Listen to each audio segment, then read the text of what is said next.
fundamentally, social scientists are really storytellers, or at least most of them, that's what they want to do. Yeah. Like, what they really like to do is they like to have some kind of story or narrative or something. I don't mean that in a cynical way. I just mean like, But the story is, the story is good. But you should start. The story is actually, we should spend more time debating the story. Actually, the story that groups their outcomes are determined by small acts of discrimination as they go through life. I think that's a terrible story. I don't think that's very logical. I think what you end up have happening is you've got a group of people who believe some story or want some story to be bigger. And then they do these studies. And like, the truth is, if you're trying to do a research project on some social thing, like, you can look in your, you can Google or look in the library or whatever. Like, you can find evidence that kind of supports everything. Like, this is not true for every subject per se, but for most things, things just point in different directions. It's all over the place. And so when you have that kind of body of knowledge on like most topics, you're just really going to end up with, okay, whatever sort of matches the story or helps me tell a better story. Like, that's the evidence I'm going to choose. My own studies I'll design in this way. Yeah. And then I'll just frame whatever results I get. Just whatever way you frame it is really. I mean, but and it's sort of, the results beforehand. So nobody does the study where like you send identical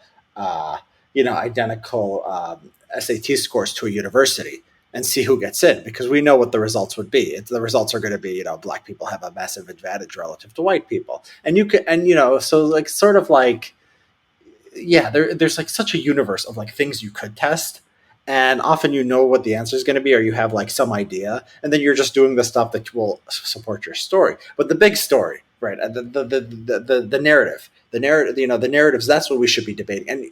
And we can't, because it's sort of like, it's if they'll say you're ignoring the data because they have all this quote unquote data, which is based on them framing the question and looking exactly where they want for to get the results, and then it's sort of seen as unscientific. If you're a blogger, you can just say I have a theory about the way the world works, but if you're academic, it's like, oh no, you need your but it's better, I think, to investigate things that are it's harder to prove than to quibble over things that don't matter. And you need to really think carefully about whether the things you want to study or the things you're looking at or the data that you're analyzing actually matters.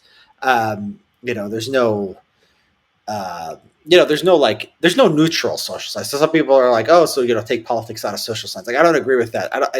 You can study anything. You can study like how the speed that your fingernails grow based on what country you live in or based on your ancestry. No one does that because no one cares, right? There has to be some relevance to humanity, to progress or explaining the world or something.